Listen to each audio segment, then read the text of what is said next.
absolutely correct, especially with needing the supports like Leona to come out. A lot of peel needed from these supports. See Elise getting banned out in the end. Both Meteos and the Odd One very top dog on Elise, but it's actually Vi that's first picked here. Yeah, they were fighting really heavily over the jungles there. You could see with the Shyvana, Olaf, and Elise bans, there weren't many junglers left for Cloud9. And since Meteos is one of the carries of Cloud9, which is unlike many of the other teams, it's extremely important for them to lock in that pick. You almost never see a Vi pick this early, or even a jungler, unless it's Elise. So this is really Cloud9 saying they care a lot about what Meteos has to play. So does this mean that they don't have to completely revolve around Vi with the competition? No, they're not going to completely revolve around Vi. It's just they want Meteos on something that he can carry with. Well, that is his ideal situation. Meteos has always said only to enter the lane when he believes he is going to get a gank. So we'll see what his movement on Vi is. And quickly, one of the taster choice pickups that has been there, Lucian and Annie coming in. It's kind of funny usually, but this is, if we think back to last year, this is only Annie's second appearance in the North American LCS. X Special was the one who played her first, but that was with Xin Zhao in the bottom lane. So definitely, even though it's been huge at Worlds with Tabe and in all of the preseason and promotion tournaments, somewhat new to the LCS, and now X Special's played it both times it's happened in the LCS. Let's have to see what Cloud9 decides to prioritize here. They're usually a team that wants things that does not let them fall behind early. That was really the thorn in their side, and any of their 3 losses they had was early game troubles. A couple of them were from the terrible level 1s, and that's actually diminished now in the 2014 season, because First Bloods that happened very early on in the game only grant 60% gold to the opponent.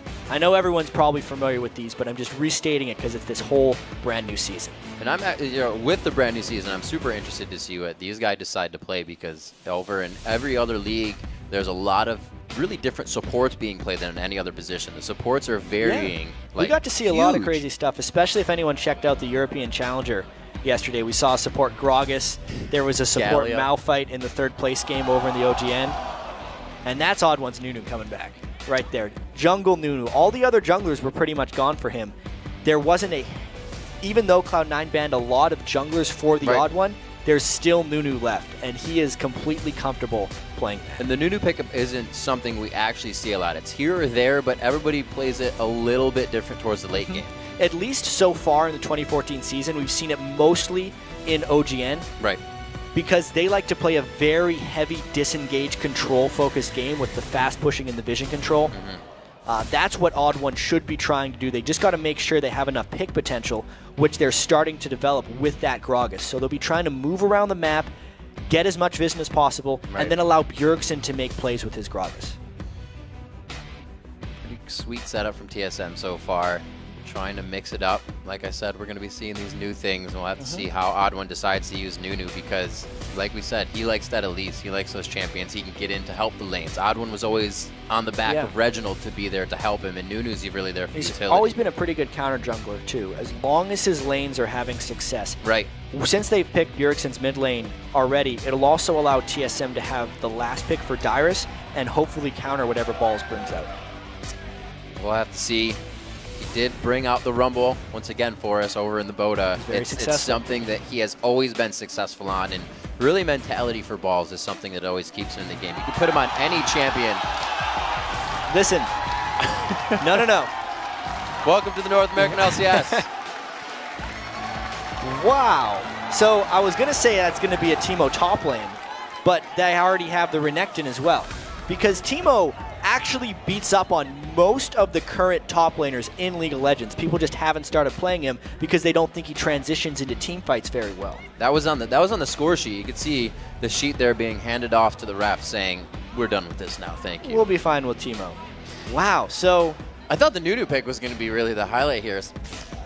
No. So the last time TSM was in a game with Teemo, it did not go well. They were playing against Gaming Gear EU at the World Playoffs, and that was Reginald's final game of his competitive career. Haunting him back with that. They did get First Blood. They did get First Blood. Pulled out the hide and seek. We're going to have to see what's in the top lane here. I actually figured Renekton would be going to the team SoloMid comp, but we see instantly they lock in that Nasus. A lot of stuff here. A lot of stuff to think about. Will High actually just be playing mid lane Teemo or not. I mean, mid lane AP Teemo, he can try and get some vision control. Has he learned this from Bjergsen? I don't think so. I feel like this is something Hai's done all on his own. Oh, man. That was really unexpected. Yeah. Okay, I think everybody can tell that about right now. This is going to be an amazing, and he actually is going to go flash barrier on this, so just super safety. Maybe of course, he's got yeah. Scout Roam. People want to kill Teemo, so you better have barrier. I'm looking at Cloud9's team composition here, and especially early on, Teemo should be able to beat up on Gragas fairly well. Having the range advantage, and Teemo's just an absolute lane bully early on. So since they have the Caitlyn as well, they could definitely be going for the fast push and try and get down as many early turrets as possible, at which case Teemo would transition into a split pusher, more likely in the top lane, start shrooming up things, and Renekton would go with the rest of the team. That has to be what they have planned. It already sounds annoying. They picked him, and I'm just ready for it. As the teams load onto the Rift, it's time to check out who you think will win this match. If you already voted already, I am sorry. According to LOL Esports, 58% of you think TSM will be taking home the first win of the spring split. And those came in before the Teemo pick. So. That means 42% of people voted for Teemo. Yes. That is not good. Nope, seriously. That is... It's going to be exciting. It's interesting to see. Obviously, it's a little gimmicky because I don't think this is something they're going to put into every strategy they run throughout this season. But if it works for them, then they have not shown anyone anything coming into Super Week. No, this is not anything Cloud9 showed even a hint of against Fnatic in the Battle of the Atlantic. And they prepared heavily for that Battle of the Atlantic. Let's see how heavily they prepared for TSM. All right, let's get the best of ones underway. That's the way the NALCS works. And we are going to see it be Cloud9 versus Team SoloMid. Not very much of a grudge match, a little rivalry here. Oh, it's a rivalry. This is a developing rivalry. They're 1-2 in the standings at the end of the playoffs last season. Obviously, Cloud9 only had one split. They have kind of a lot of friendship between themselves, but that does not mean this is not going to turn into a fierce rivalry, because if they are the best teams of the NALCS, which they are favored to be here, they're going to play great games. You heard Crepo. Doesn't matter who you are right now. People just want to win. Friend, foe, family, second cousins, doesn't matter. Started with a Dorn's ring on Teemo, too. So you have to just pay attention to Teemo. You don't see him in pro play. He's not going mid lane, which makes actually a lot more sense for the greater context of this composition. What they've done with the Caitlyn is they put her mid because she is the best pusher. Spinning their guns. That's class. It's classy. It's class right there. Yeah. That's when the thresh hook comes from the fog of war and just finishes off Wild Turtle. But now they have two side laners in Renekton and Teemo. Bad manner. Ooh. Wow. -1 on sportsmanship right there. Yeah. That'll count. Lock it up.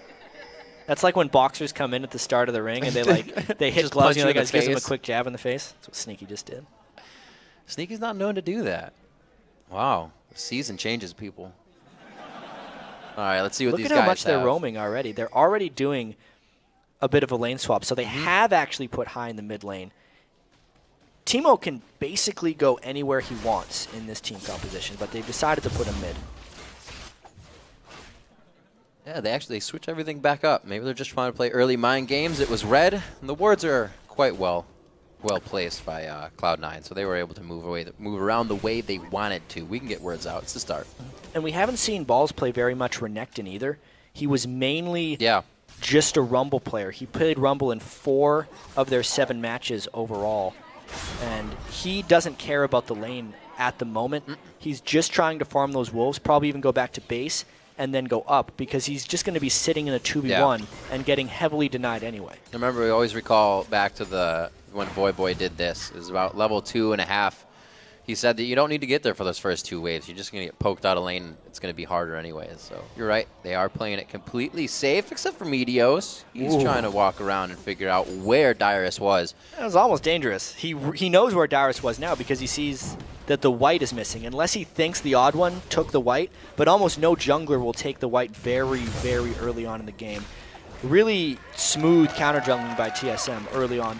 This is basically securing them 3 of the 4 buffs. because there's no conceivable way for Meteos to get to TSM's red. And this is exactly what you do with Nunu. Get in there, nom a minion, and just ice blast and make your way out. Will they decide to actually go for the gank, though? This is taking quite a bit of time. They had a ward down at blue, and I think they'll have the safety, but they're just going to pressure them off. Yeah, that's basically what the top laners are relegated to when they have to play in these 3v1 matchups. It's either that, just run away and get denied, or die.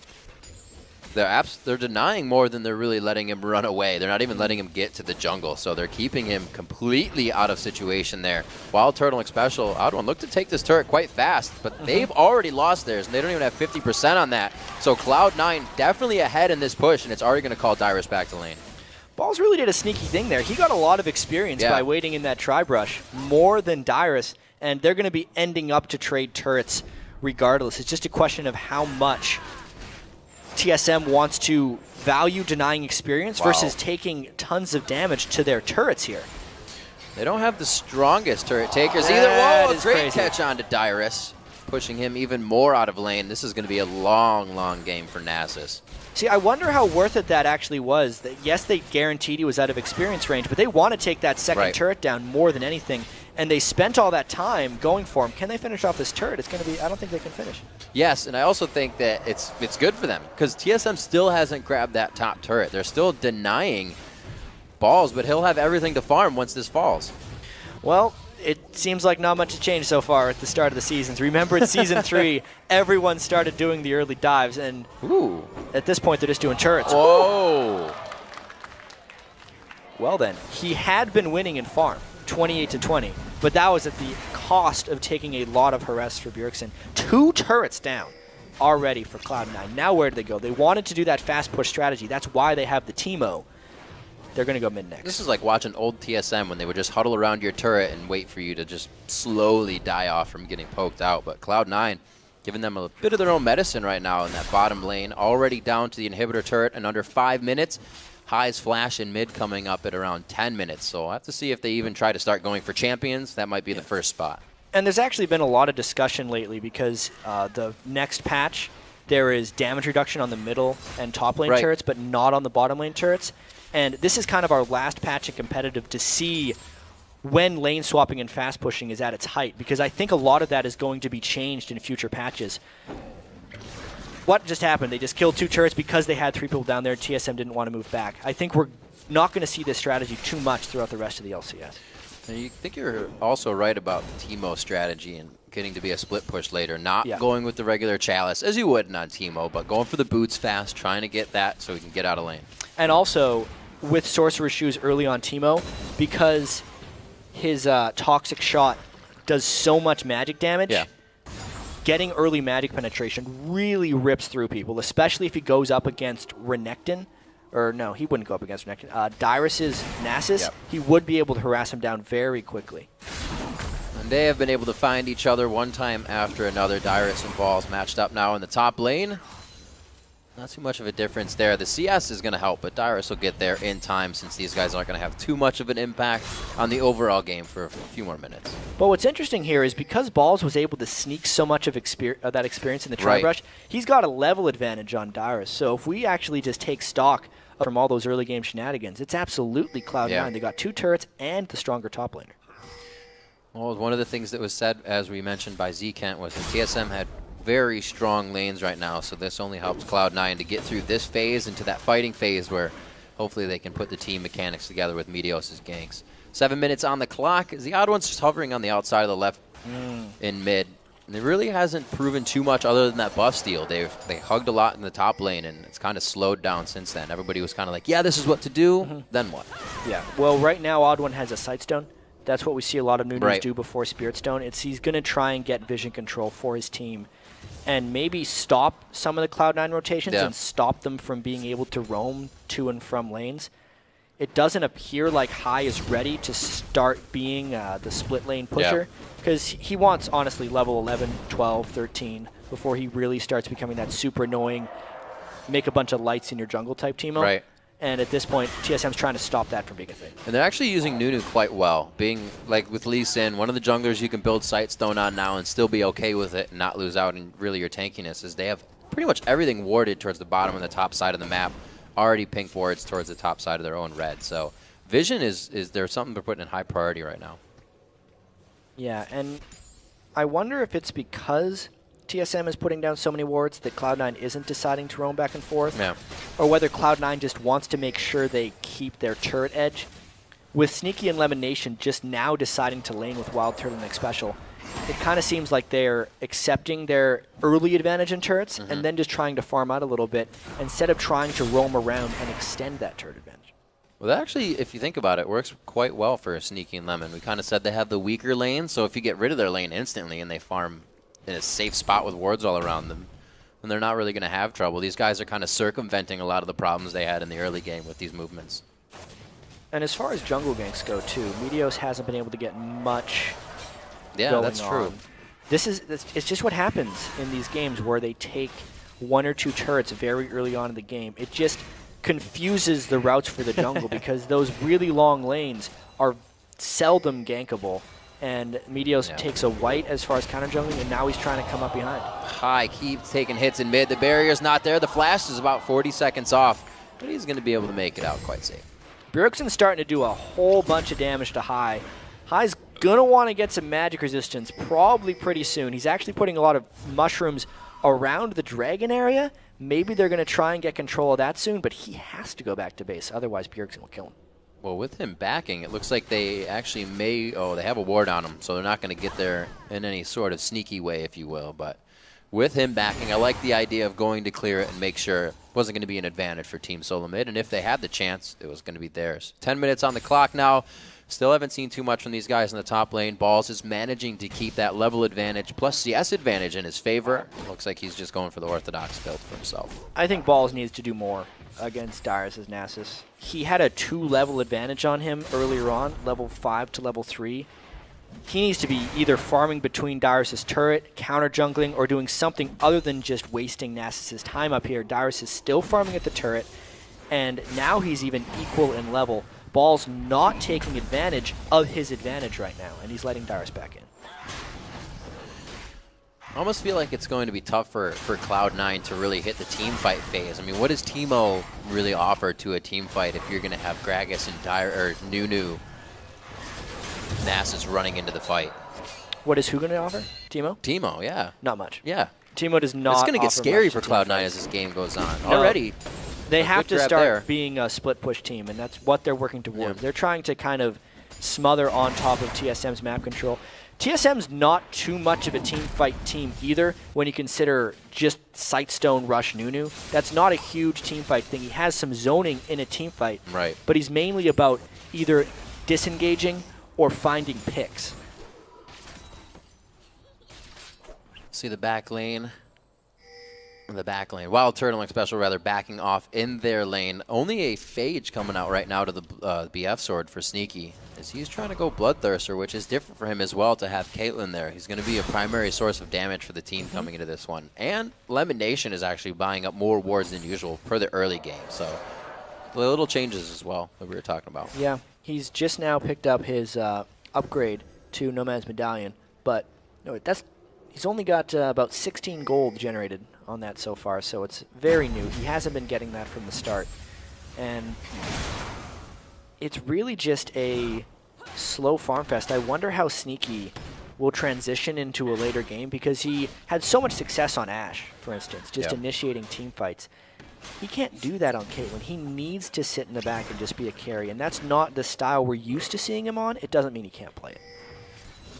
So as we're kind of sitting on the back heels here for both teams, we saw an explosive beginning. They both kind of had the same idea. It's definitely Cloud9 that put that into action as Team SoloMid tried to bring it back in their favor.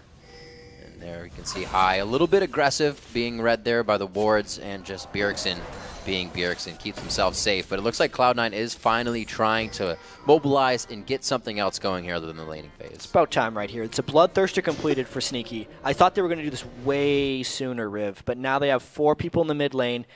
They have a lot of shroom control on the sides, or at least they did a little while ago. High's trying to get more, that he has the blue buff, and they're going to do their best to push up, especially since they caught Bjergsen during a back cycle.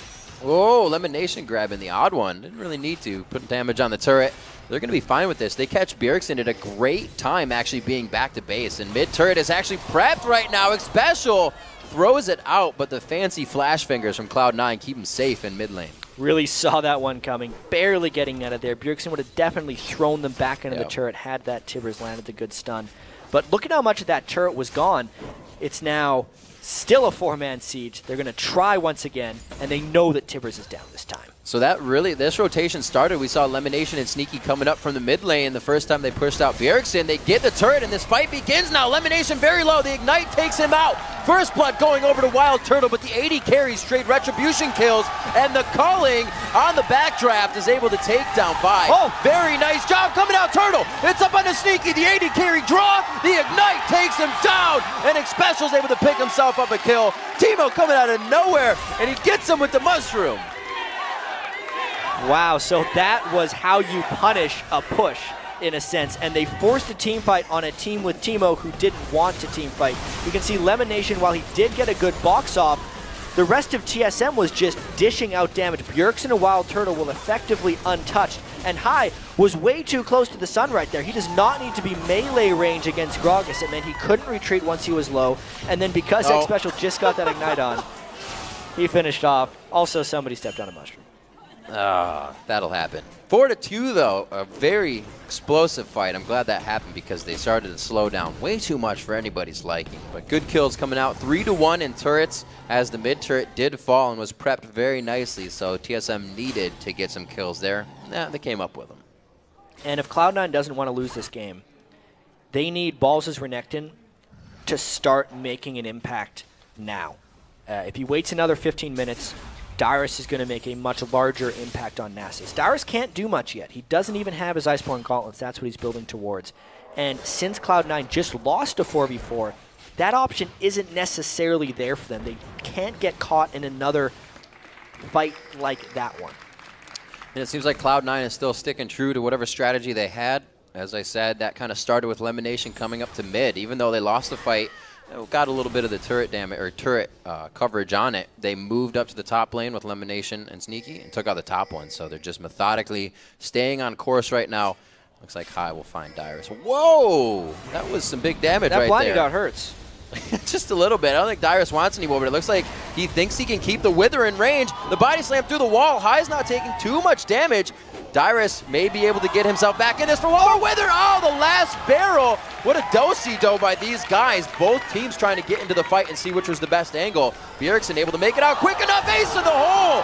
Takes down Dyrus, so they again trade 1 for 1, but it's not over, chat. They get the assault battery into the vault breaker down on Bjergsen, and it looks like Cloud9 is always in the right place at the right time right now. The odd one to follow up in mid. Teemo's global taunt worked wonders right there. They wanted to kill Hai, and the rest of Cloud9 collapsed down. Let's see if they can continue their push here up towards the inhibitor. It's a very critical point in the game right now because TSM is trying to counter the fast push, but if they leave their inhibitor door open, that's going to be trouble all through the rest of the game. They have a perfect combination in the top lane here to blood boil Lucian, make him strong. The teleport's going to be coming in. Oh, he goes so far! Will it matter? He died. He was just way in there because he wanted. That was something we need to be able to see again. That was a big mistake and misplay by Lemon Nation. Total miscommunication. The turrets are actually up for TSM. Yeah. They got 2 turrets in that Catch the Teemo game, and it is a fantastic job by them to really slingshot their gold back in this game. Plus, the Dragon's up right now. It looks like they are going to be able to fight for this one. Pink Ward goes down, so they have full coverage from that side. It's deep enough to see the back as well, so it's really going to be pretty, Vi is there. Meteos is just on the outside. This is going to be hard for him to be able to get in and out. His flash was used on the last fight, so he is all in if he tries to go for this. I don't think they're going to waste that much for the gold. It's not that big yet. Really? He gets it with the Piltover Peacemaker. An amazing hit. The early smite coming out, the smite for Meteos did not happen, so that was an ability take. No, it was a Caitlyn steal against a Nunu. Odd One completely messing up his timing on his Consume plus smite because nobody should take Dragon from a Nunu, especially the Odd One. Really, the only thing that can happen is you're relying on your team to burst with you. And this is actually the fight from before as well for Lemon Nation. So Lemon Nation was trying to go aggressive on Xpecial right as the teleport came in. So he drew turret aggro, got stunned as Dyrus came in, and it was a whole bunch of trouble. But they should not have been trying to get that aggressive there. That's actually a second case where they should have focused on the turret instead of worrying about killing Annie. Yeah, absolutely. We see coming into that Dragon, to touch on just the end point, is that everybody focused on Meteos when he came over the wall. So with Odd1 expecting his team to do all that final burst for him to chomp it, you get damage to the champion and he smites early. Yeah, I still feel like it's too much. It's too much damage that he has. Just this, yeah. I mean, you look at Bjerg at his smite, it's doing 640 damage, and his consume is doing 400 to minions. It's 1,000 damage grand spike. And if you time your consume properly, you know when the damage hits, and since smite is an instant cast, you should get 1,000 damage instantly. Yeah. And it should not be stealable if you execute properly. Sneaky coming through big for his team there. They hold just about 1,000 gold lead, which really isn't much in the big picture of things right now. The Morellonomicon coming out for high, along with the Haunting Guys. And it looks like Sneaky's going to be turning that into a static shiv for himself. He's going to be going most likely just for the Caitlyn push. They want to continue to push this game. They had the 4 turrets at 15 minutes into the game, which is a very early time to have them. But really, after they got those 2 kills on Dyrus and Bjergsen, they stopped that one. It looks like Meteos was trying to catch himself at Dyrus, but he just was a little bit too slow. Yeah, they used the Talisman of Ascension there to get a bit of a chase. They were not able to pursue fully. So 4-3 in turrets. The mid turret going down really hasn't affected too much. High gets kind of baited into this fight. Annie's just on the backside, but he also thought he had Bjergsen in a position that he wanted so many mushrooms, but it's not going to be enough because Bjergsen just levels up through the damage anyways. Yeah, and as long as High doesn't have any defensive itemization, he is consistently vulnerable to Bjergsen just destroying him with a couple barrels. That was a nice kill by Bjergsen. And this is where we have to wonder what Cloud9 was actually trying to do with this composition, because they got the 3 roam on to the first 3 turrets. Yeah. They got the bottom turret, which they dove a little heavy, but are they going to start using Teemo as a split push? Do they keep Teemo in the fights? High's kind of trying to do his own thing right now, and it's not really telling the story. I think High wants to farm up a little bit more. He does just have his Morellonomicon and his magic penetration right now. As long as Cloud9 stays in the game and continues to split push smartly without taking deaths, then his shrooms can get powerful enough that they can bait TSM around some objectives and maybe get them low for mushrooms. If we notice TSM, they don't have a Sona or any type of Soraka, Taric, Kale, things that can heal well off of mushrooms. This might be big for them if they can get Dyrus to teleport away and into this fight. But it's been disengaged. That would have been big moves here that Balls would have been able to use on top. But you can see he's already coming down. They are anticipating this to be a fight or his push mid. Yeah, Cloud9 pulled back because they were expecting TSM to be coming down. If Balls makes it into this fight, they would have an edge. But if it's a 4v4 in the bottom lane, as we've seen, TSM generally has the advantage. They're going to be the ones trying to siege this against Sneaky's wave clear. You have to consider they know they're there, but right now TSM has full vision on the team of Cloud9. So they would be kind of walking into this fight with a few enemies in the fog of war. But nobody decides to engage on this. They back off. Balls did a great job of rotating down, pressuring that mid lane, so they didn't really have to focus in the top. Yeah, games with the mid Teemo are a little weird. Yep. As far as progression into the mid and late game. He is kind of like a second AD carry, if you think of it like that, but he gets to preemptively place all of his mushrooms to really want to fight in the same area. So it's maybe a cross between an AD carry and a Heimerdinger, if we're really trying to do this one. And TSM needs to be very careful not to chase into the zones that High has set up. As long as TSM kind of sticks to the lanes and can get a few more pick-off kills and then cascade that into objectives, then they're going to be okay. But other than that, Cloud9 is doing good split pushing now. We got to see that Dyrus is actually effectively trying to stop that, build himself a frozen fist right off the bat to really just get anybody out of his lane and deter them from trying to split push. I'm really surprised that High hasn't started laning against Dyrus yet. Dyrus is completely itemized against Renekton with nothing but Ninja Tabi and even more armor from his Iceborne Gauntlets. If he actually went toe-to-toe with Teemo, High would beat him. We saw earlier the Blinding Dart took 10% of his HP right off the bat. We'll have to see. The kills are coming slow. The turrets are just around the same. Yeah, Balls' Renekton hasn't made much of an impact here. Yeah, Dyrus is a little bit farther behind in farm now. Yep. I think that's in part because he did have to go up against High that one time and ended up costing him his life. But a Renekton that farms 200, 300 CS but doesn't make it into team fights isn't useful. Right. Yeah. Team SoloMid trying to get that vision up. Odd1 getting caught there, and they do a perfect job of getting him on the side. Wild Turtle, ace in the hole, takes him down, and Balls is going to be able to segregate the rest of the team. Nice there. hook. Great hook onto a special. They take him down. A double kill now for Balls as he is finally able to get himself what is needed to make an impact in these fights. That's really important, actually, because Cloud9's already set up a couple of those mushrooms, and it was actually one mushroom that ended up helping to damage with that hook from Lemon Nation. Odd1 was trying to get some of his map control back. If we actually look at the entire screen here, he's lost vision past the jungle. Right over Shroom, trying to check if there is a dragon, and he just got a face full of Cloud9 right there. They've been waiting for it. The rest of this fight was just them chasing him down. Very good hook, obviously, by Lemon Nation, but TSM was already in full retreat because Odd1 got taken down so quickly. And that's their zone control in team fights. I was just about to mention that. It's almost like Cloud9 used not having as many wards to their advantage, knowing, well, that's not their advantage, but knowing that TSM is warding so much, let me say, because they have a Sight Stone, but they also upgraded to Ruby, so that means they have wards everywhere, most likely. So when Cloud9 find out where they weren't, they hid there, and they ambushed. And they're forced into all getting sweepers, too, which is actually decreasing the amount of wards TSM can put on the map. Right. Now that High is starting to become more of an annoyance on his 1-in-3 Teemo. Even though it doesn't look like he's impacting the game, he's having some very heavy swings on the way TSM moves, the way TSM thinks about playing, and the way they build their trinkets.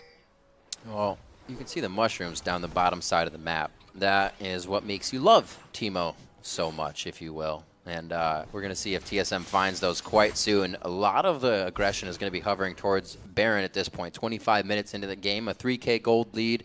Still very close between both of these teams and doesn't tell really anything that's been happening throughout this game. If Cloud9 could sweep the Baron area a little bit better, they could get way more shrooms up towards there and start actually trying to force something. They obviously don't want to try and take Baron against a Nunu and a Gragas. That seems like just giving Baron to the other team. But they can catch some type of TSM fight so they can better control that area. Good amount of burst now on Bjergsen. He has had that Rabadons for quite some time now with the Athene's finished, but it looks like High isn't going for any resistances really for himself. And like you said, should be matching up against Dyrus. They're really not taking advantage of something that would put them quite ahead, but he has the teleport as well, so he can always be in and out of that fight. Yeah, at least now for High, he's kind of trapped in two different places because he wants to be Baroning up or shrooming up the Baron. Yeah. And if he's bottom lane fighting against Dyrus, he can't do that anymore. Coming into our first NA LCS match, the Teemo and the Nunu pick. High kind of faking us out with that one. Yeah, Cloud9's still undefeated against TSM, and if they beat him with Teemo, maybe it's like the ultimate disrespect. But with the way they've been playing this, High has been doing pretty well. That's like great. It does seem like a If it wasn't, it is thing now. they've been doing. Thanks, Kat. No problem. Looks like that wasn't a Talisman of Ascension. Just the Blood Boil going on as they get more wards down, the pink wards as well, in high priority positions. But right now, that's being won by C9. C9 has that pink ward, and Dyrus is actually taking quite a bit of damage in this fight before using his ultimate. That Sunfire Cape is giving Balls a pretty good edge. Yeah, Balls can definitely out-trade him for now. If he gets him a little low, and specifically if High can get down there to put damage on Dyrus, who still hasn't itemized any magic resistance, he would fall the Teemo pretty quickly. Meteos, though, is going to take some time. They think they got enough damage to take him down. Not enough Fury to get the stun, but the slow comes in. Will he be able to activate the W? He will not, and that's one thing both these teams have, is a quick way to get to their team. They have the speed ups. High can get there. Lemon Nation was already heading down towards the bottom side before he got hit up, but everybody's ready to control the bait of these fights. Yeah, that was actually... I don't think that gank for Cloud9 was meant to kill. It was meant to draw attention from TSM away from that middle turret, and only because Bjergsen was in that middle lane to ult away the wave did it save that turret. That was almost a very clever turret take by Cloud9, but Bjergsen was ahead of the game. C9 coordinating when the sweepers are up. We did say that teams switched out the sweepers, or the trinkets to the sweepers now, and that's keeping TSM really on top of the vision. It's all about the mushrooms in that bottom half of the map, which is almost over mushroom now since they've been focusing on the top side, which still makes me consider where the Teemo pick goes and what it does for this team. It does definitely seem like Cloud9's gained control, so TSM has to get it back. And considering mushrooms have a 10-minute life on the map, it takes a while to get some of this back. No matter how much they sweep, since they don't have self-healing, even if TSM starts winning some fights, they hit a couple shrooms, they have to turn around. It's very hard for them to get some of this control back on the map. Nobody really has the sustain to hit. This is why everybody hates playing against mushrooms. Because you just can't do much once he gets ahead. You've done all that work to get out, and then you hit a final mushroom. He kind of suffocates the map. I like that. He does suffocate the map. The bottom half, not looking too happy right now. It looks like Dyrus actually ate a few down there. But they keep focusing on the mid lane. They're giving time for Dyrus to farm up here. He is getting the magic assist he needs. We finally see High in the top. Are they stalling too much? See, here's the thing. I don't know what either team can pull off right now to try and get something done. Obviously, TSM wants to force fights and punish Cloud9 when they try and push. But Cloud9 spent an extremely limited amount of time actually sieging around the turrets. Right now, Cloud9 seems very content to just take the objectives when they come up. Right. And Cloud9's kind of trapped in a spot here where they don't have the lead they wanted to, that they would need to have a strong 5-man siege that could actually fight TSM 5v5. So they're waiting on the Dragon respawns, doing that. They're scared of doing Baron because there's Gragas on the other side. Right. They don't have like a crushing initiation. They have Vi, but then Gragas just blows you away. So kind of stalled out in a few aspects of that. 8 well, to here 6. we go. Oh, there is the Vi.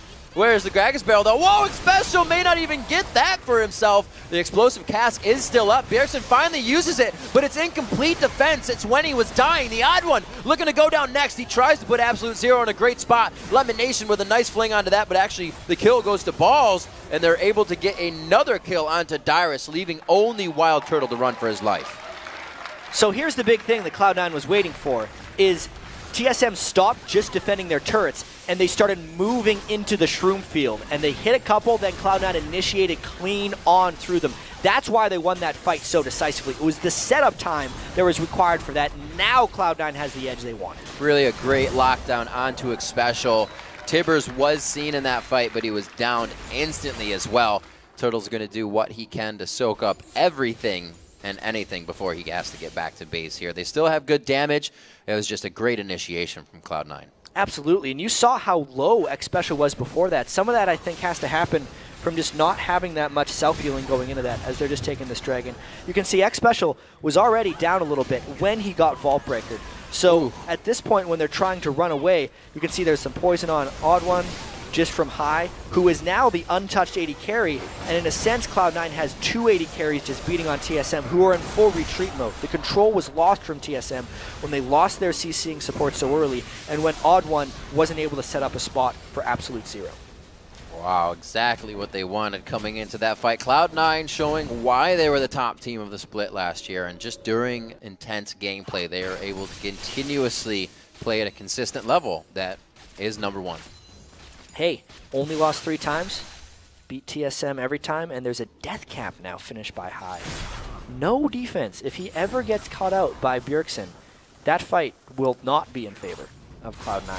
But it's the Shrooms that means TSM has to win fight after fight to come back, and with the Baron buff, all the objectives that they've accumulated, and specifically the fact that Sneaky is sitting on so many powerful items right now. He's 4 full items compared to Wild Turtle, who doesn't even have his last Whisper yet. Balls is getting pretty big, and right now that's one of the big factors. Wild Turtle wasn't even in the fight long enough to take damage, which means you know he wasn't doing damage to anyone. Balls was chasing straight ahead for that kill, and it looks like they want to do it again. Setting up High even towards the front line. They have Baron now, so they want to get this 4 minutes of use out. They have about 2 minutes left on it. 32 minutes in the game, and this is when we would said the game would be somewhat over between these two teams, but it looks like they actually have quite a bit to go depending on this next fight. Yeah, Cloud9's average win was in the 30-minute range back in the Season 3 split, but they were dominating pretty much everyone. There was a time in this game where TSM seemed like they had a bit of an edge, if not already controlled TSM a little bit, but they're looking like they're in a lot of trouble now. Just a couple hits from Sneaky force a retreat from TSM, and that turret, even with the wave clear from Bjergsen's Gragas, was just not defensible. Piltover Peacemakers just absolutely tearing through Wild Turtle right now. It's not something you want to see happening. Well, 16s, they're still pretty much the same. And the highest level in the game is going to be Balls and Bjergsen right now, so everybody's kind of staying on the same level within that terms. 56,000 though to 47,000. Last time we looked at that, it was a 3,000 gold gap. The Baron, the Dragons, and the Turrets have told us a different story now. We kind of have something to go off of. Cloud9 has been capitalizing on the few mistakes that Team SoloMid has been making. Just wholly. And this is kind of where we also get to see the absence of Reginald in TSM. Yeah. Was when they had the 8 kill to 4 lead, they weren't making any really strong decisions. A couple people were making their own individual good plays. You would see X-Special and Bjergsen make a good play in the mid lane, and then nothing would happen after that. As a team, they weren't moving around extremely well. That's obviously Cloud9 was doing things to try and prevent that, but the old TSM with Reginald may have been a little bit more decisive in that situation. More turrets in favor of Cloud9, and these aren't even ones that are needed to be used for purchasing items right now. They are fully in the driver's seat of this first matchup here in the Spring Split. And it looks like they want to get the first win as well and keep that record going strong. High, not even with the team right now. He's going around to make sure he can be a nuisance, make sure he can place more mushrooms in case of pretty much anything. That's really the situation. Get the lanes pushed as well in mid. It looks like they're going to keep going at the split push. Yeah, I feel like they're going to be taking their time with this one. They slowly were able to get their lead in the first place. They have waited out this entire Baron just pushing around, and now they're kind of, I feel like they're going to be refreshing their Teemo shrooms in the jungle of TSM, making sure they're always up. When the next Baron comes through, it's going to be a literal minefield for TSM to walk through, and Cloud9 may be able to just get another one. Obviously, in the meantime, if they can get a catch on someone, they would take it, but they're completely content playing this one safe. And this one's a really, I gotta have to say, it's a thumbs up to Meteos if he can find and engage on the next fight. For TSM to be pinched into their base, Gragas, Tibbers there, that's going to be quite hard to get a good initiation and without your team falling behind quite hard. So it's up to Meteos, really, if he can put this one. Unless TSM steps outside the base, but why would they want to do that right now? So what happens now if Teemo wins Game 1 of North American LCS? How much more popular does he become? I'm so glad Rank just refreshed. Yeah, I know. Nothing could go wrong. We won't see many Teemos in a new ranked game. Oh, dear. Thanks, High. Especially with his Leandri's Torment at this point. If someone hits a Shroom, and they don't have much magic resist, which no one on TSM really does, a third to half of their health with one hit. I mean, let's look. Every individual Shroom is dealing 810 damage, and that's not counting the Leandri's burn. So, look out. I don't want to. There he is, just hobbling down in the bottom lane. He looks safe. He looks safe, right? That's completely safe. And he just puts a ward over the wall to make sure he can kill anybody he needs to. That sounds safe. So High doing what he needs, but the team, they actually not allowing him to fully split push. It's like a babysitted split push. Babysat, if you will, because of English. Bjergsen would still kill him. He's got to land like 2 spells, and he would get rid of that Teemo once and for all. Everything is theirs right now. This is their base, and they are pretty much taking it. They have not allowed TSM off their side of the court here. In a few minutes, the Dragon will be theirs. Baron is in 40 seconds, and really that's the only thing they may not want to do unless they get the fight that they haven't gotten yet. It's been a slow game since that last fight. Absolutely. Cloud9 has just decided that they have the edge. They got that fight because TSM finally tried to take some of their territory back, and they couldn't do it. Yeah. So at this point, until Cloud9 invades deeper into TSM's territory, TSM's not going to put up a fight. If TSM comes back into the Shroom land that has happened from Cloud9, they're going to get fought again. But until that happens, we get to see Cloud9 farm. TSM is making it out of their base on this one, and it looks like Cloud9 is letting them have everything they want about it. Looks like they're going to get down to mid-turret here. Could see a pinch from both sides. That teleport on Dyrus is up, but they're not choosing to do any sort of split pushing, and they're literally trying to ward up and get vision of all of mid lane as they go down it, because this is what feels safe to them right now. Exactly, and they're staying in the lane because they know that's the place where the Shrooms are probably not going to be. Everybody got a pink ward? On the back. Right. This is the place where TSM would want to fight. If there is a fight they would win, they would want it here. You can see the second Cloud9 does come back in, they start to really measure each other up in strength, and it's usually TSM backing off a little bit more. They know they have the siege clear. They can keep stopping stuff at a turret, or stopping minions at a turret, I should say. They're the ones to lose this one, right? it's Cloud9 that's trying to win this one very hard. So TSM's just kind of letting the ride go, and hopefully they get a good fight. Yeah, Cloud9's not deciding to fight them in open ground, though. Cloud9 would only, because they're smart, they're only wanting to fight where the Teemo shrooms are. And it's on Cloud9 to try and catch someone in the open where the shrooms aren't. And at this point, with the Baron happening, TSM should go straight up the mid lane, because that's what they know is safe, and they can actually get something there. They are going to try to take down this turret. Baron's going to go to Cloud9. This means TSM feels that they can take what they need here and make the fight still happen in their favor. They're getting good poke damage, not even good poke damage onto Balls. He's going to keep him there for the fight. He is almost locking down 5 members. They don't want to move. They're all magnetically attracted to him, and Dyrus is the focus for Cloud9 right now. This could give Wild Turtle and the rest of the team enough time to do damage, but Cloud9 is just too tanky. Meteo's coming through, the AoE damage picking up 2 in a row. Bjergsen is the last one standing. They only lost Sneaky. Yeah, that was a completely landslide victory for TSM. It was kind of the best chance TSM had of finding a fight, but they were so far behind. 12,000 gold plus Baron before that one started. It's just Cloud9 steamrolling through TSM now. Really focusing to a great fight, or not focusing, I should say. Both the tanks getting a little bit of love in the beginning of that one. I think it cost TSM a little bit of damage, and there are now inhibitors going down at 39 minutes into the game. 14-9 is the score. As we saw, the champions started to be farmed more than the turrets now. That is 7-4 in turrets. And just kind of to go back to the team compositions, when Team SoloMid picked Nunu, they picked a heavy control composition as we looked at this. So if they get caught in a full team fight and don't move, they're not taking advantage of his mobility edge, since they lost that with Teemo. Then Cloud9 can just collapse in around. Hai actually flashed in from behind the fight here to just pop Wild Turtle as he was trying to do this fight, and once that happened, the fight was over. Bjergsen got distracted, finishing off. Since there's no AD carry, there's no damage left for TSM, and that's the big reason Cloud9 won that fight. 2 big double kills coming in for Hai and Meteos there, and these guys have been playing a fantastic first matchup coming in, especially with Teemo. It does bring the unpredictability of what's going to happen, and you kind of forget he's there in a fight, as they did last game when he flashed over the wall. But he doesn't really bring anything to the fight, so it's also kudos to Hai for making it work this well. I think a little bit of this is the element of surprise. Right. And innovating AP mid Teemo in competitive play here. In competitive play, I like that. We'll stick to that. Yeah, in competitive play. I mean, the European Challenger Series yesterday had the first Yasuo Trundle I had seen, where Trundle would throw up his pillar, and because that's a displacement, Yasuo could ult off of it. And it was against Ocelot's Challenger team, actually Gamers 2, who did not move on, and they are out of this particular Challenger Series now. Because it seemed like they weren't ready for it. They didn't know how to deal with the initiations. They were shocked, and once it happened a few times, they were kind of lost as to what to do. I think there's a somewhat similar thing happening in the TSM game, is TSM hadn't fought against Hai's mid lane Teemo before, and even though Bjergsen killed him a few times, once he started to kind of control both sides of the map, since he was a mid lane Teemo, and he was getting shrooms down in the Dragon area and in some of Odd1's jungle entrances, TSM just lost their map control, and they didn't know how to get it back against a Teemo. That's the big reason Cloud9's pulled ahead.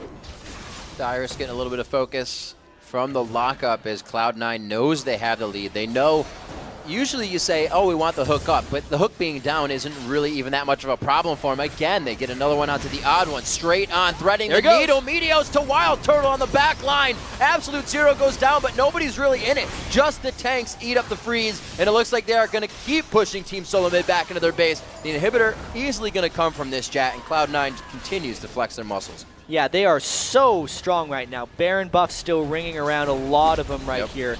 6 items fully on Sneaky, 400 CS, because he has been free more than anyone else to farm as much as he wants in this game. That's it.